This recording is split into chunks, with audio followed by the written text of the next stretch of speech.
Welcome to the Lotus Trumpet Grand Tour. Today, I'm going to walk you through the entire arsenal of our B-flat trumpets with different mouthpieces, different weighted caps. I'll play a bunch of styles and help you figure out which Lotus trumpet is best for you. All of our instruments are made with a really lightweight body, whether it's our brightest horn or our darkest horn. They weigh the same. And the only difference is, well, of course, the bell. And then what weight, what size valve caps you want to use. So here we've got the lightest valve caps on the lead horn. And here we got the tall valve caps on our solo 150.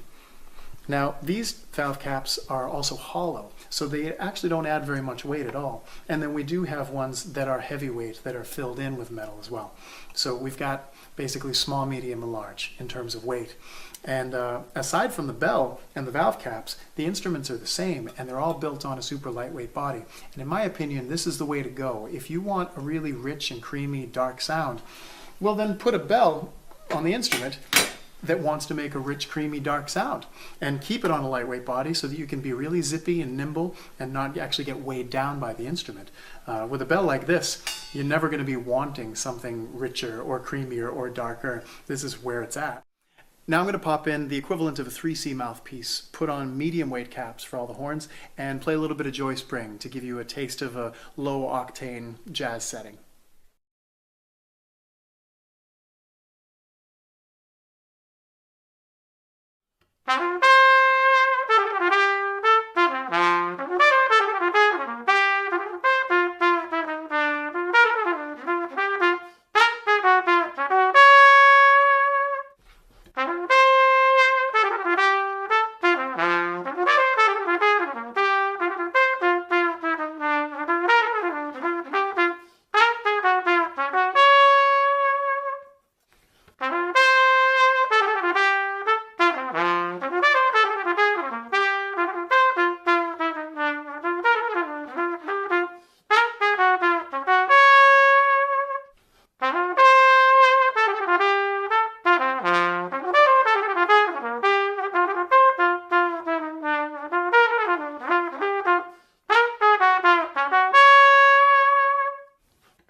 Now let's look at the bright side of these horns in a musical context with a little tip of the hat to Jerry Hay and Al Jarreau, and let's see what happens when we pump out some commercial playing.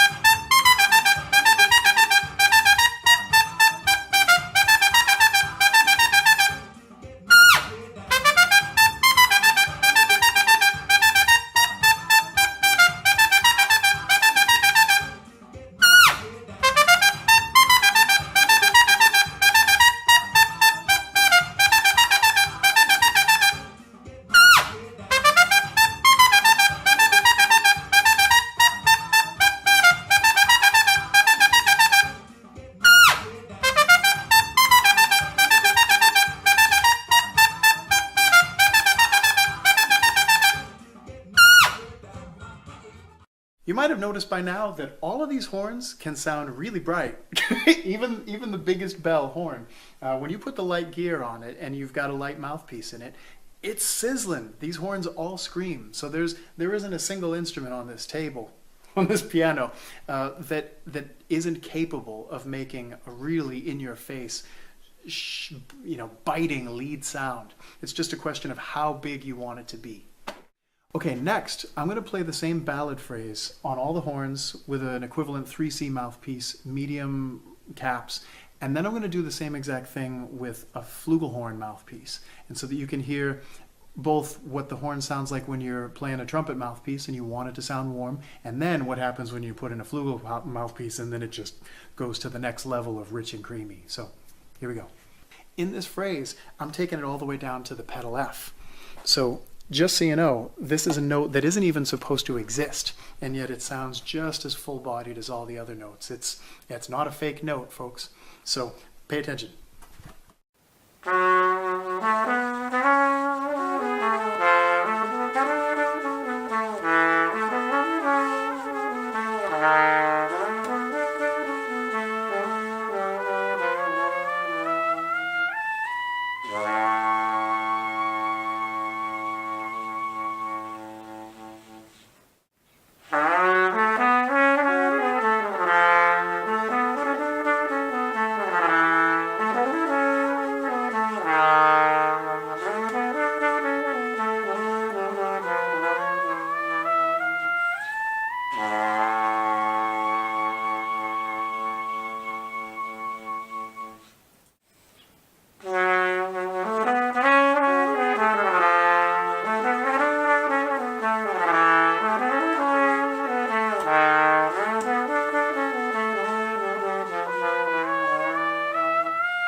Say hello to our lead horn. So this is a really well-rounded trumpet. You could be playing fourth trumpet on this thing. You could be playing in the bottom of a section in an orchestra. But when you step on the gas, this phosphor bronze flare on the end of an otherwise yellow brass stem really lights up and it gets mean. So when you're looking for fireworks, you can get that kind of sizzle off of this bell. But different weighted caps, different mouthpiece, it can be your go-to horn for absolutely anything. A lot of orchestral players really like this horn. And so that's the thing. None of our horns are one-trick ponies. This is a really well-rounded horn, but oh my God, when you when you punch it, this thing is ferocious. The orchestral model. This is a really interesting horn. It's very well rounded. You can play anything you want on it. And we call it the orchestral horn mostly just because it has a particular quality that is most appreciated in the orchestral world, in that when you play mezzo forte, you've got this particular core on most horns that's rich and warm, and then normally when you step on the gas, an instrument can start to spread apart and get a little bit crass, a little bit brittle, and sometimes that's a desirable effect, but not always.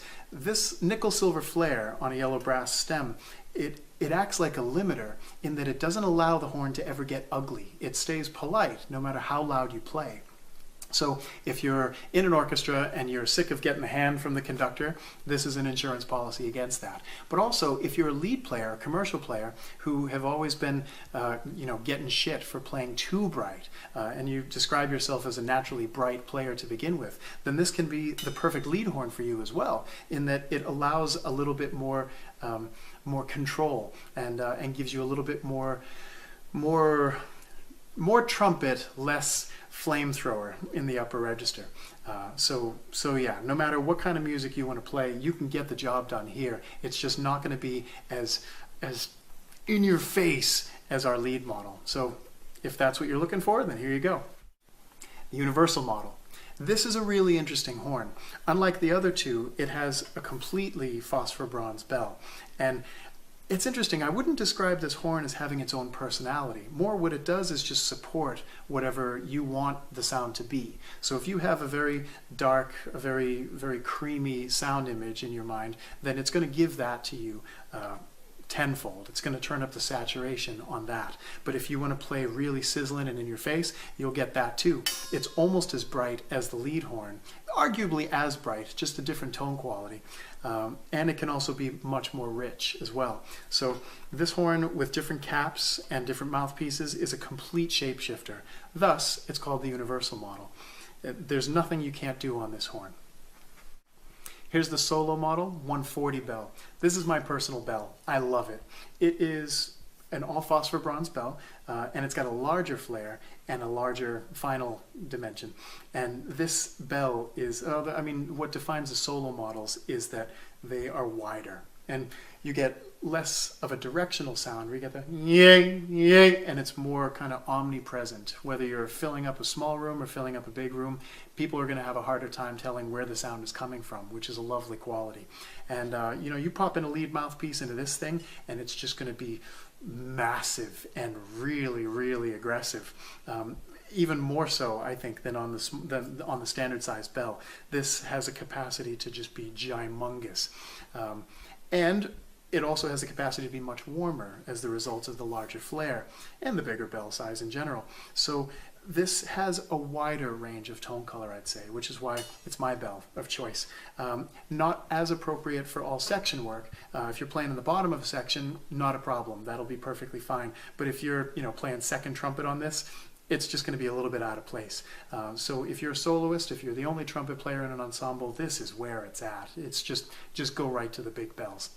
So this is the solo 140 and the solo 150. Now, same thing, phosphor bronze bell, same flare. The only difference is how big it gets at the very end, and this is 150 millimeters. So, we're talking about 6 inches here. And it's also got, there's nothing preventing this horn from being bright and shiny. It's still on the same lightweight body. But what happens with this size bell is that it feels like you just added 100 pounds to the weight of the sound of the horn without adding any weight to the horn itself. So it's still zippy and you can bop all around, and there are plenty of shiny high-end harmonics, but also so much rich and creamy mid-range and low-end. And as far as the difference between the 140 and the 150, To make your choice a little bit easier, I'd say if you ever need to do kind of like commercial stuff, playing Earth, Wind and Fire, Tower Power type stuff, I'd gravitate towards the 140 like I do. The 150, while it can still do those things, it's more appropriate for some kind of small group setting if you're playing in a quartet, playing some jazz, or for classical players if you're primarily playing lyrical stuff. This is absolutely wonderful. So again, it can do anything and everything, but it has its particular characteristic of just being super rich and creamy. You pop in a big mouthpiece or even a flugelhorn mouthpiece, and it's like a missing link between trumpet and euphonium. It's barely even recognizable as a trumpet. So this is the kind of horn that you'd use if you wanted to sound like two trombones, or blending really well with a tenor sax or something like that. It's just a huge sound. So there you have it. The solo models 140 and 150. The only difference is the size of the bell at the end, and really just how crazy huge do you want your sound to be. Here's the Rappa 4 valve on a solo 140 bell. This is my personal horn. Love it. Okay, so let me show you about this. So we got a beautiful Lotus pedal trigger right there, coming to this snugly wrapped tubing right around the valve block. Feels perfectly comfortable in your hand, not front heavy, doesn't weigh you down, feels great. And the benefits are huge. I can play so many more things, up down to a low E or a low D, C sharp, you name it. And musically, it opens up so many doors to be able to play things in unison with other instruments that can go a lot lower than we can. You'd be surprised until you start actually getting on a 4-valve horn how many opportunities there are to actually utilize that range. So instead of just feeling like the door is closed at F sharp, all of a sudden the world is your oyster and you can play a whole bunch more music. Everything that's written for clarinet, everything that the alto sax can play, and a whole bunch of other instruments as well. So I really feel like this is where trumpets need to evolve to, and I feel like this configuration, the Rappa 4-valve system, is the best way of doing it, because it keeps things nice and light, keeps it so that even children can hold this thing in their hand and it feels perfectly fine. Easy to coordinate. You don't have to change your fingerings. You don't have to coordinate your pinky finger or your other finger here. It's just business as usual. Below F sharp, you push a trigger. It's so easy to program. And then the octave below, F, E, E flat, D, C, it's all the same as the octave above, just with a trigger. So this is as easy as it gets, and the access to a whole other musical world is just waiting for you. Rappa 4-valve. All right, let me walk you through some of the features of these horns, starting with the lead pipe. So it looks like a regular drawn tube lead pipe, right?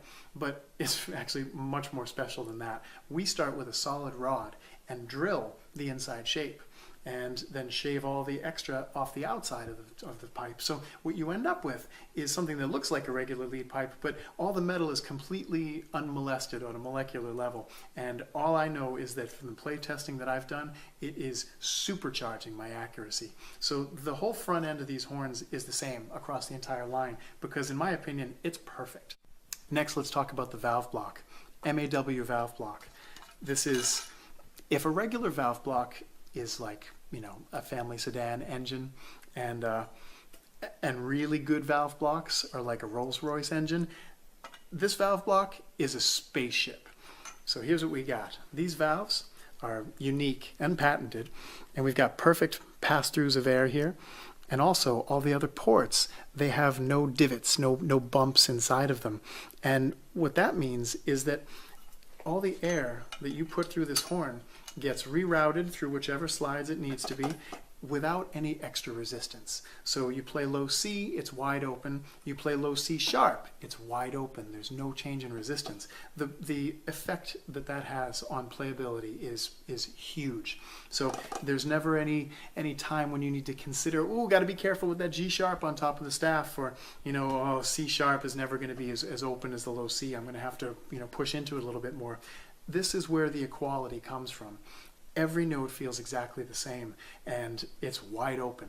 There you go. Clearly you can tell that all these horns are quite versatile, and they can all peel the paint off the walls, and they can all whisper sweet nothings into your lover's ear. So it's really a matter of which mouthpiece you put in, how heavy the caps are, and what kind of intention you're giving it. So no one-trick ponies on this table. The thing is, you just need to figure out how bright you want that horn to be and how rich and creamy you want that horn to be, because they all occupy a certain part of the spectrum of possibilities. So the sum of all the types of music that you need to play will help determine which horn is right for you. But no matter what horn you take, they're all going to be capable of pretty much doing a good job of really any kind of music you want to play. So there you have it.